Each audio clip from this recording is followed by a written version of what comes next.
అంటే ముందు కాంగ్రెస్ ప్రభుత్వం కేంద్రంలో కావచ్చు రాష్ట్రంలో కావచ్చు కాంగ్రెస్ ప్రభుత్వం ఉన్నది.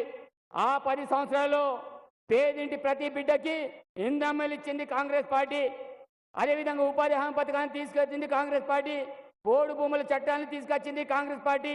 ఎస్సీ ఎస్సీ సప్లాన్ తీసుకొచ్చింది కాంగ్రెస్ పార్టీ. అదేవిధంగా 108ని తీసుకొచ్చింది కాంగ్రెస్ పార్టీ. 104ని తీసుకొచ్చింది కాంగ్రెస్ పార్టీ. అదేవిధంగా గ్రామ గ్రామాన ఈరోజు పాఠశాలలు 6 రోజులు కట్టించింది కాంగ్రెస్ పార్టీ. అదేవిధంగా కరెంట్ తీసుకొచ్చింది కూడా కాంగ్రెస్ పార్టీ. ఆ రోజుల్లో భూదాని కింద భూమి ఇచ్చింది కూడా కాంగ్రెస్ పార్టీ. కాబట్టి ఇవన్నీ చేసింది. మరి ఈ 10 సంవత్సరాలు కేసీఆర్ గారు తెలంగాణ రాష్ట్రం రాకంటే కానీ ముందు మరి గౌరవ జేసీ కోదండరాం గారి నాయకత్వంలో మరి తెలంగాణ రాష్ట్రం ఏర్పడిన తర్వాత అనేక రకాల హామీలు ఇచ్చిండు.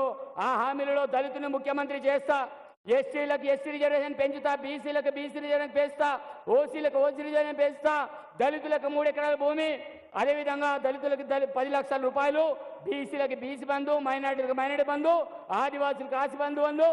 ఈ రకంగా బంధువులన్నీ కూడా చెప్పిండు. కానీ ప్రతి గ్రామానికి మందు ఇచ్చిండు. కానీ ఈరోజు ఎవరికి దళిత బంధు కానీ బీసీ బంధు కానీ మైనార్టీ బంధు కానీ ఎవరికి రాలే.